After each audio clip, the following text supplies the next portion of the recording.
True crime is our passion, but let's face it, it can get heavy. That's why we created Monthly Mood, a space to lighten the mood and lessen the load. Once a month, we invite you to step away from the doom and gloom and join us for something a little different. From intriguing oddities and entertaining tangents to thought-provoking topics that inform and inspire, Monthly Mood is your true crime palate cleanser, because even the most dedicated detectives need a mental refresh. Hey guys, this is Carrie, and I'm joined today for a monthly mood with Chelsea. How's it going? It's going good. Can you believe that this coming week it's going to be October already? That is crazy. I'm so excited. I started decorating early this year. I'm like, why do I always wait until last minute? October is our favorite month, and I am so ready for it. It's been so long. I know, and I'm just waiting for the weather to start matching the calendar. I prefer the cooler temperatures myself. Today was so hot. There was like a church event, and even the kids were like, we're sweating. It was hot. Like, really? Like, it shouldn't be 80 degrees right now. Yes, exactly. Yeah, so this weekend we had a little bonfire with friends, which was nice, kind of, nice fall kind of thing. And I decided to try the viral TikTok butter candle. Have you heard of that? No, what is that? Oh my gosh, it's so cool. It's literally like you make a candle out of butter. Like you get the real good, I use the Kerrygold because I think it's so yummy. And you melt that down and then you can put in like whatever kind of seasonings or flavorings. I had roasted whole garlic cloves and then put that in there and some Parmesan and it's like red pepper flakes. And then I poured it into a cup and then I had bought wicks just off of Amazon. But you got to get the food grade wicks, like the hemp with the beeswax. And then you let it solidify. And then I got a loaf of Italian bread. And then you cut a circle in the top. And you literally plop the candle in and you light it. And the butter slowly melts. And then you just cut the bread, little slices on the side, and people dip it in. It was so fun. Huh. Never even saw that. That's so interesting. Isn't it? I know. The first time I saw it, I'm like, wait, they're eating a candle? I'm like, how is that? So I'm like, I had to figure it out. I'm like, so I made two. I made a savory one, which everybody seemed to prefer with the roasted garlic. And then I made a sweet one. It kind of tasted like the butter from Texas Roadhouse. It was Oh, very nice. yummy. So it was fun, but it was so funny because I was in a group text and everyone's like, oh, I'm bringing this, I'm bringing that. And I'm like, oh, I'm going to bring butter candles. And then there was like crickets chirping. Like no one knew what to say. And I showed up. They're like, what on earth is a butter candle? I'm like, wow, I can't believe I'm the only one that landed on this. It's supposed to be this viral trend, but it went over really well. So I was excited. Nice. So that leads me into today's monthly mood because we are going to be talking about foods. So we are going to talk about all things spicy food. That's right, the kind of spice that makes your tongue feel like it's doing the cha-cha, your forehead starts sweating, and your taste buds are asking, why did I do this to myself? So let me ask you, Chelsea, do you like spicy foods? And how hot or not do you like it? So, me personally, I absolutely love spicy food.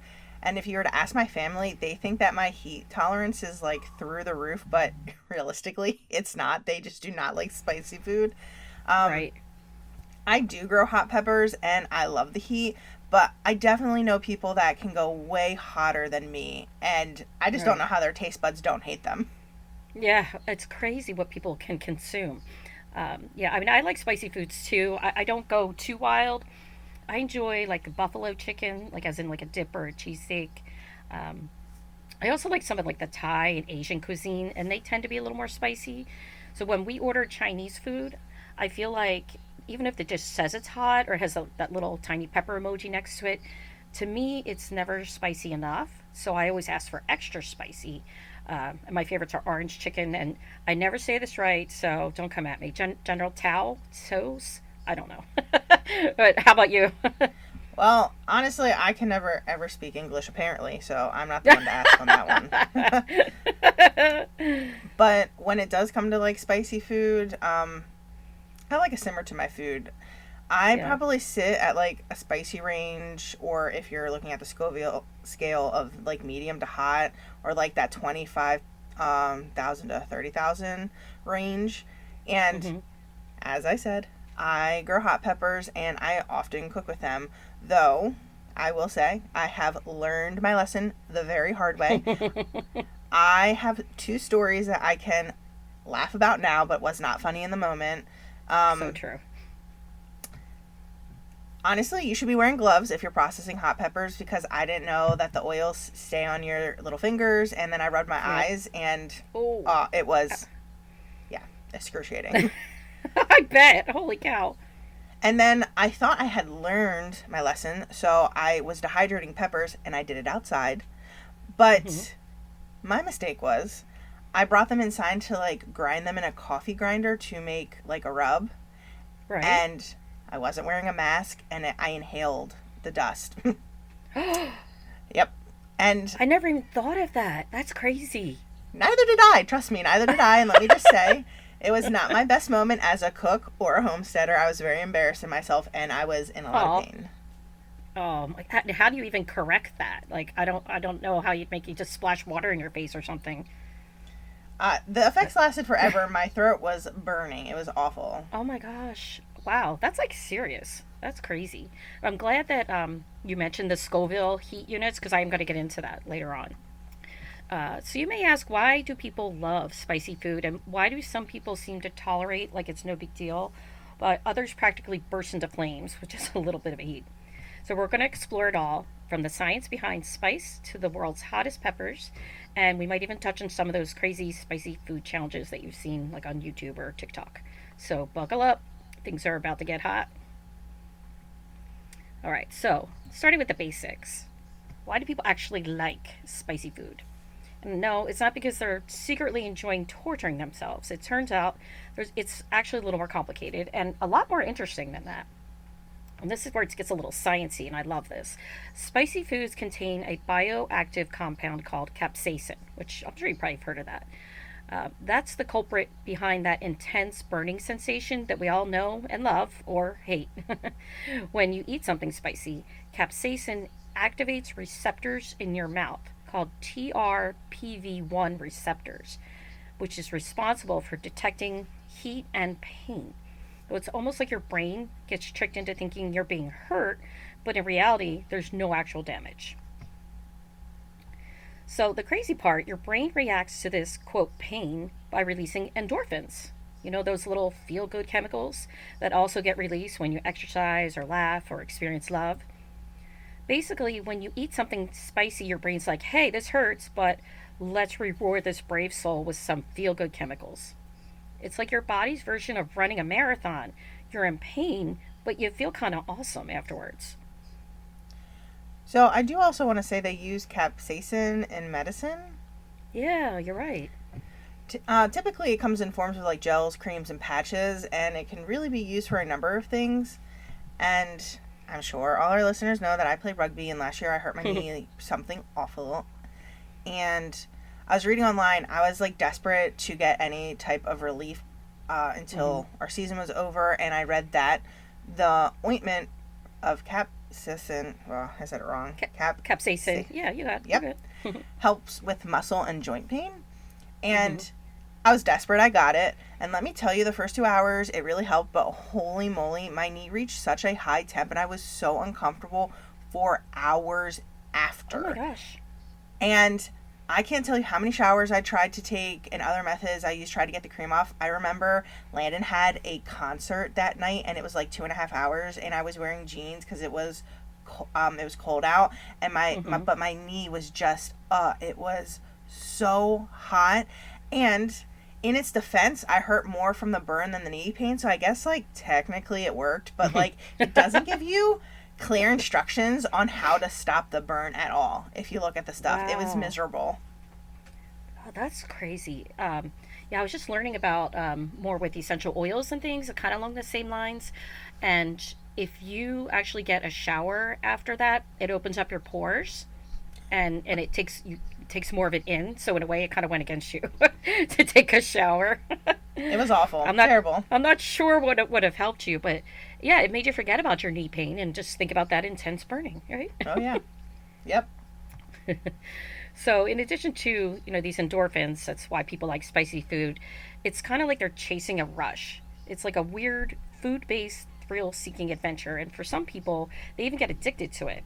So, if you ever heard of like an endorphin junkie, Oh I yeah. feel like, yeah, right? I feel like there are those thrill seekers who need that endorphin rush. So, could spicy food be like another outlet for these thrill seekers? Instead of jumping out of an airplane, maybe, eat a hot pepper. Well, I'll be honest, like at Mm-hmm. least like it's not, it's I guess it's different, but my nephew like has a rush to get like sour candy. Which one's the most sourest? Oh, Or yeah. those sour challenges and all that kind of stuff. And I swear my sister buys candy from the craziest places with the craziest names, and they Oh my literally gosh. have us like trying to see which one can you withstand and which one can't Right. you. But it's like I think it's also fun, but like it's almost like a rush for them. Right. Oh my gosh. Yeah, that's so true. Yeah, we got that off a TikTok shop. They have actually like a powder, a sour powder, and they have like different levels. And my daughter barely batted an eye at like the highest levels. Like, I didn't try it yet. I'm like, I don't know how I feel about that. But we were putting it on like grapes and watermelon and stuff. I'm like, hey, Oh, you know what? If nice. you're gonna eat more fruit, then that's great, right? Yeah. So, why some people tolerate heat better than others? Not everyone has the same tolerance to spice. Some people can devour a bowl of fiery chili without even breaking a sweat, while others are gasping for water after a single bite of hot sauce. So, what gives? Well, a big part of it is actually genetics. Your pain receptors play a major role in how spicy food feels to you. For some people, their receptors are more sensitive to capsaicin, making them feel the burn more intensely. Others have fewer or less pain receptors, so they can handle that heat better. But here's the cool part: you can actually build up your heat tolerance over time. So if you start with milder peppers or sauces and then gradually work your way up, your body can actually become more accustomed to that burning sensation. So you actually train yourself to enjoy heat, and it's similar to building a muscle. So instead of lifting weights, you're just eating peppers. So it's funny that you mentioned that. I watching my sister raise her two kids, they were very, very picky, and I was like, that's not gonna be me. Mm-hmm. And I had read an article early on that if you offer a kid any food really 10 different times, even if they didn't like in the beginning, they might Yes. have like a tolerance for it. And obviously there's Right. some things that some people just do not like, Right. I agree. but that was heavy for me. And so the heat thing, I know I like to eat hot stuff. I don't like making multiple meals. So over the Mm-hmm. years, I have trained my son and even my partner who could never eat anything spicy. Like, Right. but now they both have gained a tolerance, especially since I'm growing them. And my son actually eats hotter things than I do now at this point. Holy cow. That's awesome. I love Yep. that. So I bet we can all kind of think of a funny story about someone or even themselves having to do with spicy foods. And I know I have quite a few. Uh, and I'm not going to call anyone out by name, maybe with the exception of my husband because he's just a really good sport. Uh, because some of these stories can be actually a little embarrassing. So I'll tell you about a few. Well, maybe you can think about some of your own. So I know this young male who was cutting jalapenos. And, they're not, I don't think jalapenos are that bad. I actually like jalapenos. But he's cutting jalapenos and he needed to use the restroom. Well, he did so. And after completing his number one, his member was on fire. He Oh was my nearly, goodness. nearly panicked. He didn't know what to do, and no one around him knew what to do or how to help. He ended up taking a cool shower, but it took a while for his little manhood to cool down. That's So wild. take that as a friendly reminder to always wash your hands after handling spicy peppers, or, like you said earlier, use the gloves. Yes, you will thank us because it's miserable. Hmm. Right? You think like it's being like wimpy or whatever, but like legit, like if you have like a cut on your finger or something, and that the oil from the pepper gets in there, holy cow! And the oils can last on items for a very, very long time. So if like Oh. you're using gloves that are reusable or if you touch something else, the oils can Hmm. stay there. And they can come back Wow. for revenge. They come back to get you Oh like a yeah. boomerang. That's Yep. awesome. And so another story is I recently went out with some of my girlfriends to a dinner at a local restaurant. It's called Northbound. I don't know if you ever heard of that. It's in Souderton. No. It's a cute little restaurant, and it sits along train tracks there. It's got really neat ambiance. I haven't been there for a while. So it was suggested by some to order an entree called drunken noodles. I really didn't know what that was. So this dish is described on the menu as wide rice noodles, mixed vegetables, Thai chilies, ginger soy marinated chicken, oyster soy glaze. Does that sound good to you? Yes, it sounds Yeah. delicious. I thought it was sounding pretty good, but I almost didn't get it because of the last part. It says oyster soy glaze, and that honestly, that kind of freaked me out. I don't eat oysters, mostly because of the texture, and they simply just look gross to me. It's like something you You would find in. you are missing out. Let me tell you. Everyone says that. We just got back Oh, from vacation, and every single meal I ordered an appetizer of 6. I love them. really? Oh, Yep. and they're so So good for does you Landon. too. Yeah. Oh my! Do you put hot sauce on yours by chance? I only just put lemon juice. Lemon. Yeah, I've seen people put hot sauce. I'm like, maybe I can get it down with some hot sauce. But yeah, I feel like when I look at that thing, it's like something I would find a seagull picking at on the beach at the Jersey Shore. So, but I digress. This dish was actually very flavorful. It didn't taste like oysters, not that I know of anyway. I've never had one. The chicken was like really tender and juicy, and it wasn't spicy at all. But wow, the noodles and the vegetables, whoa, they had a pretty big kick. And like I said before, I do enjoy spicy food, and I did like this dish, but I was just a bit surprised at how spicy it actually was. So, as per my usual, I didn't finish the meal, so I took the rest home. Like, this will be great. I'll reheat it, whatever. The next day, I suggested to my husband, like, you should really try these. Like, I knew he would mostly enjoy it. He loves, like, all, like, the vegetables and the noodles and all that. I'm like, oh, this is right up his alley. But in the back of my mind, I know he's not really into spicy foods like me. So maybe a little tad bit cynical when making this suggestion and not really telling him how spicy it was. So I asked him to try it. So yeah, he heated it up and he dug right in. He was real excited. In his first bite, he was like, oh, delicious. Next bite, oh, wow, it's got a little kick to it. Another bite, he's like, oh man, I think this is pretty spicy. After another couple bites, he's like, I'm sweating. He's like, it's really, really good, but I'm tearing up and sweating. Oh no. and and then he actually got the hiccups too, which is Wow. another thing that happens to people when they eat spicy foods. But needless to say, he's not able to finish his leftovers. His threshold for spicy is definitely not the same as mine. But I had to give a little chuckle. Like, I know you're going to like this, but maybe it's going to be a little hot. A funny story that my family likes to share about one of my pepper mishaps while cooking happened about like 3 years ago. I have found shishito peppers, and they're generally like a very mild pepper. They're kind of sweet, and Ooh.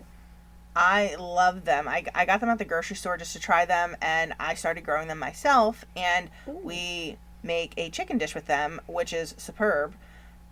But sometimes when you're buying seeds from companies, sometimes labels are misnamed, or the seeds Mm-hmm. are open pollinated, whatever.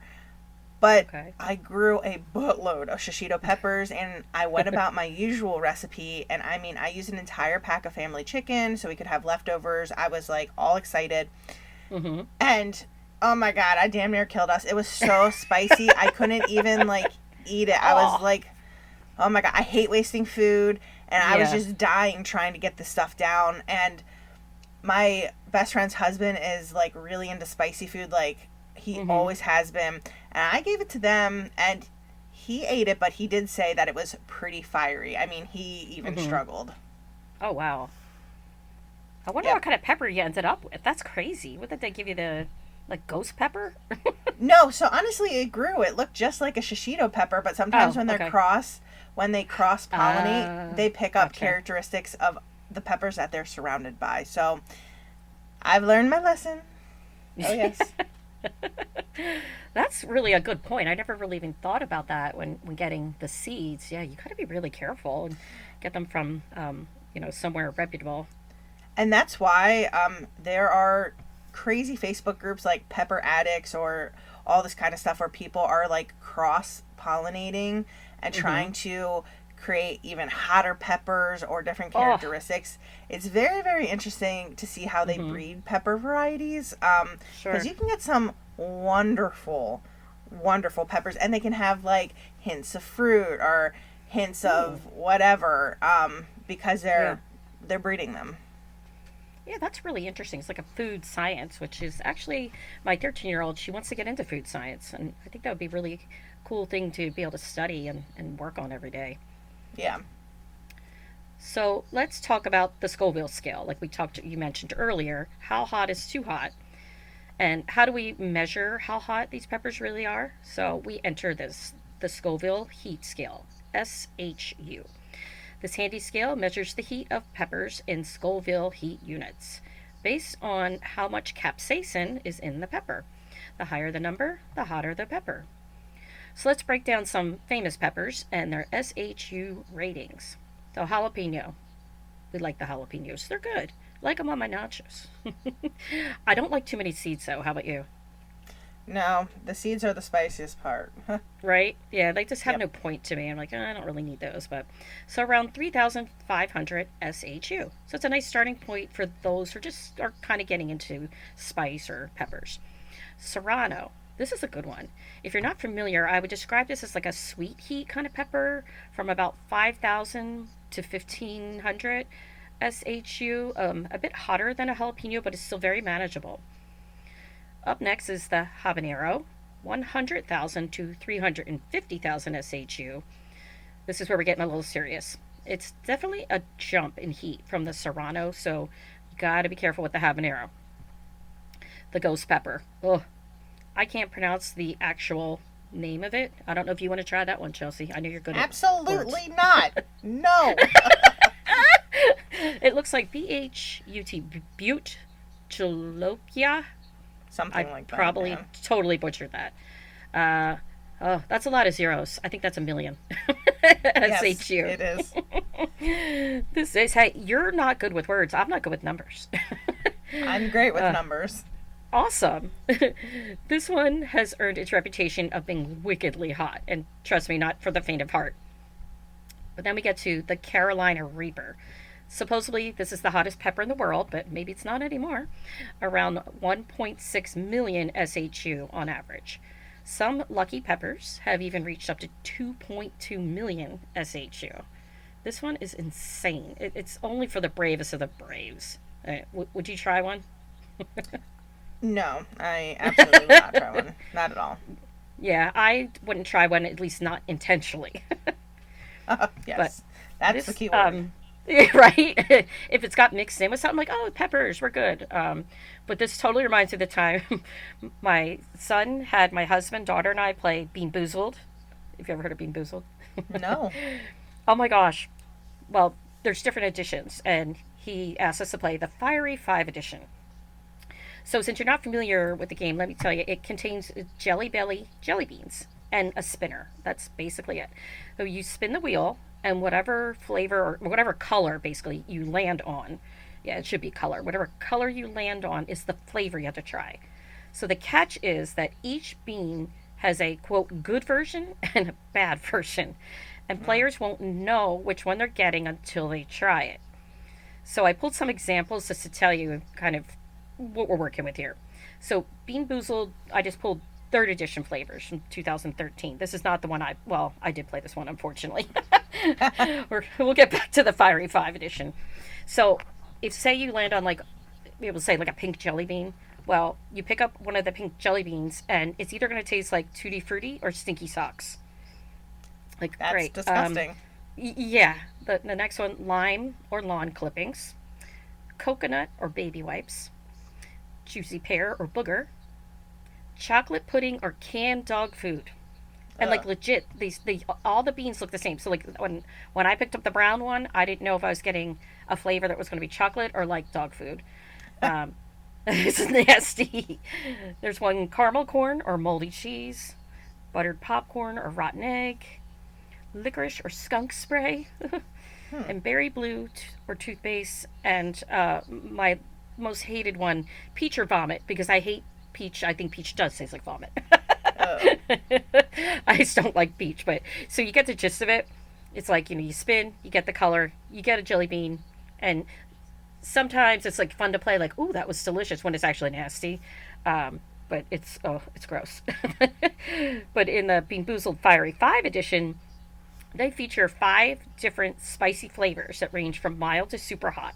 Those 5 flavors are sriracha, which I actually really like sriracha, cayenne, jalapeno, habanero, and Carolina Reaper. So like the classic edition, the Fiery Five challenges players to spin the wheel and try their luck with the spicy jelly beans. So again, mind you, I played the regular Bean Boozled once and never again. Every single time, without fail, I always got the bad one. It was nasty. I kept a cup next to me. I'm like, I'm either going to throw this up or I got to spit it out. It's so gross. So I don't know why I agreed to play this again. But I was thinking, okay, like I like spicy, I like peppers. So how bad could this be? Well, it was not okay. Oh So no. I didn't read. There's actually a little paper inset that gives you like a disclaimer kind of a thing. And I'm going to read that to you. They're like detailed safety warnings due to their extreme heat. Number one, there's actually an age restriction to play this. This product is not recommended for children under the age of 13. Number two, health precautions. Individuals with allergies to spicy foods, asthma, or medical conditions that may be aggravated by consuming spicy foods are advised to avoid this product. Pregnancy advisory. Pregnant individuals are discouraged from consuming the jelly beans. Pet safety. I'm glad they included this. I think this is cool. The jelly beans are not safe for pets. Like, straight to the point. Asthma trigger. Due to the use of real pepper purees, these jelly beans may trigger asthma symptoms and breathing difficulties. So I think I would have definitely had second thoughts after reading this, but you think, oh, this is a fun kids game, oh, da. So my daughter ate the first jelly bean, and even though it was really hot and spicy, she totally had her game face on, and she's like, oh, I just got the regular jelly beans, no big deal, and she had us all fooled. So I was up next, and I popped my bean into my mouth, and I bit down, and immediately my eyes began tearing up. My mouth was on fire, and I actually felt sick. So I ran to the kitchen to spit it out and get a drink, and I felt like almost like the wind was knocked out of me, and I started wheezing because I actually am asthmatic, and I could barely talk. It turns out I got the habanero one, which I actually thought I was going to tolerate much better. I was really surprised. But next up was my husband, and my son decided to set him up as we often do. Sorry. And he made sure my husband got the Carolina Reaper bean. Remember, he doesn't tolerate spicy too well, and this was no different. After consuming the bean, he jumped up with a bright red face, watering eyes, mouth wide open, running out to the kitchen to spit out whatever was left, because he actually consumed most of it, and he started coughing. And he downed a few glasses of iced tea. He did eventually recover, but oh man. He's like, I'm never playing this game with you guys ever again. Poor guy. Yeah, we pick on him a bit, but like I said, he's a really good sport. Now, this leads me to spicy food challenges. And why do people put themselves through this, like on purpose? So, we've all seen those viral videos, right? The ones with, they take that one chip challenge, or like try to eat an entire plate of ghost peppers and spend the next 5 minutes just writhing in pain. So, what's the deal with these challenges, and why do people put themselves through that? First of all, I would say bragging rights. Totally. If I could do it, I would be insufferable. Oh, let's be real. Eating something insanely hot and surviving is a big deal for some people. It's like the ultimate test of your spice tolerance. So, like the one chip challenge, for example, I don't know if you've seen this thing. It actually comes in like this coffin-shaped container. It's crazy. I have seen it. Have you seen it? It involves Yeah, I have. eating a single potato chip. And I think I looked it up. I think it was like $20 or $25 for this one potato chip. It's ridiculous. Right? And it's coated with the Carolina Reaper and also scorpion pepper powder. If you can make it through without crying or begging for milk, you're basically a spice legend. But here's the thing. No one ever looks happy when they're doing it. And also, let's not forget the aftermath, because if you thought eating the chip was bad, you just wait until your stomach gets involved. Oh yeah. If you've never, right, if you've never experienced the full power of a pepper, like a Carolina Reaper, I mean, I haven't eaten one, but I mean, it's probably going to feel like your insides are on fire. So I don't know how that's going to end up in the end, if you know what I mean. Oh yeah. But still, people love a challenge, and surviving these spicy feats gives them that weird sense of accomplishment, like climbing Mount Everest, but just, with your taste buds. When I was a teenager, the hottest or like spiciest food that I could find was those Andy Capp's hot fries. Do you remember those, or do you still eat those? I have no idea what they are. Really? Oh my gosh, yeah, there's like cheddar fries, hot fries. Well, they were called hot fries, and I always like hot, spicy, so my friends and I would challenge each other to see how many we could eat without getting a drink. Like, can you consume that whole bag? And looking back now, I'm like, that was so lame. It was like so incredibly mild compared to what the kids have access to nowadays. Like, I'm thinking flaming hot Cheetos, Takis, and flaming hot Mountain Dew. Did you know that was a thing? Not at all. No, I didn't either. So I had to look this up. Like, are you kidding me? I saw this guy on TikTok with flaming hot Mountain Dew. I'm like, you've got to be. But you know what? I'm like, I wouldn't doubt it, because Mountain Dew seems to really go down some really weird paths. I don't drink it, but the kids seem to Yes, like they it. do. Right? Oh, they do. When I was in high school, we were in California on like a band trip, and there's a chaperone who got in a lot of trouble. It actually happens to me and my best friend's husband. Oh my gosh. He was like betting kids that he could eat more spicier things than them or whatever, and we were at like a burger shop or whatever, and they had a ton of like pepper toppings that you could like put on top. Oh, yeah. Uh-huh. And of course, all the boys were like, yeah, we'll make this money, because he was like betting them money.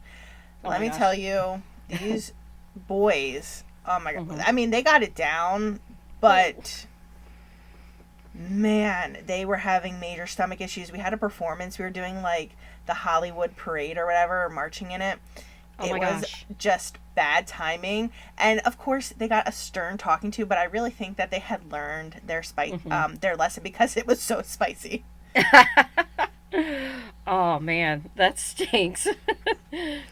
So going back to that Mountain Dew, because I just couldn't stop thinking about it. So I did a little research, and I found out it first dropped as a very limited time offering in 2021, and then it was again re-released in 2022. So it also got me wondering more, like, well, like what actually would that taste like?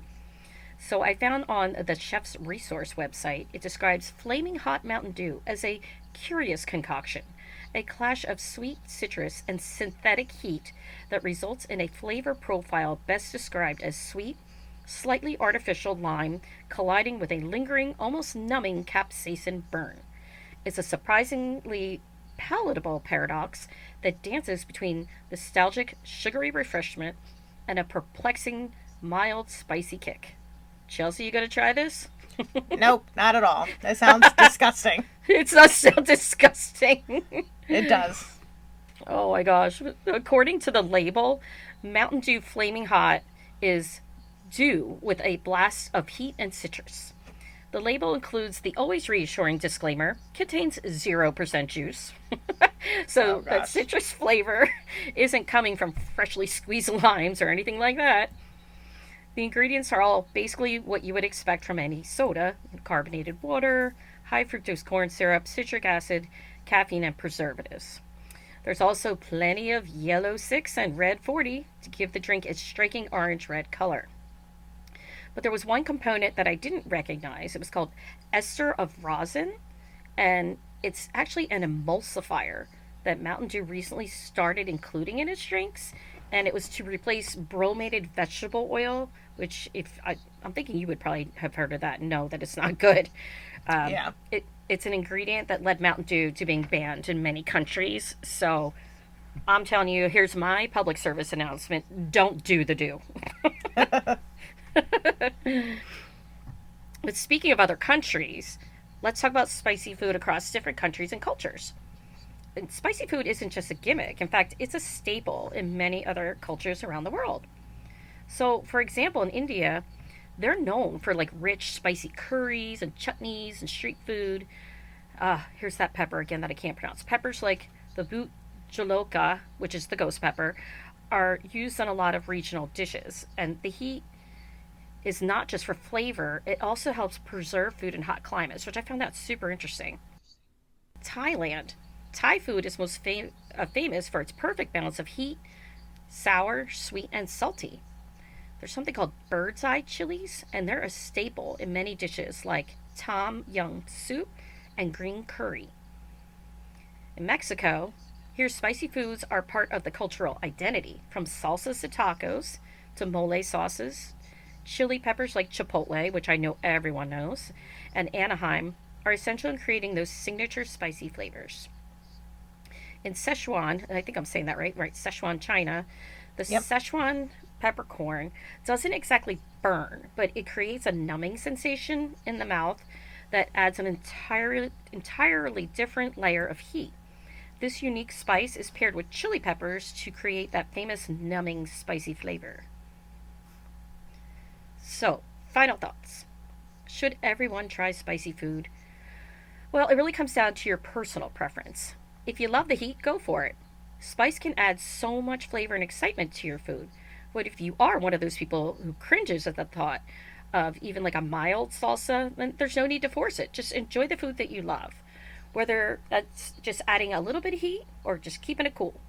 And hey, if you're feeling adventurous, maybe try building up your heat tolerance like you did with your son over time, and who knows, you might end up loving a fiery kick in your meals. But thanks for listening to this spicy episode of the Monthly Mood on Keystone Cold Cases. And until then, keep it spicy, but maybe don't go overboard. Stay cool, everyone.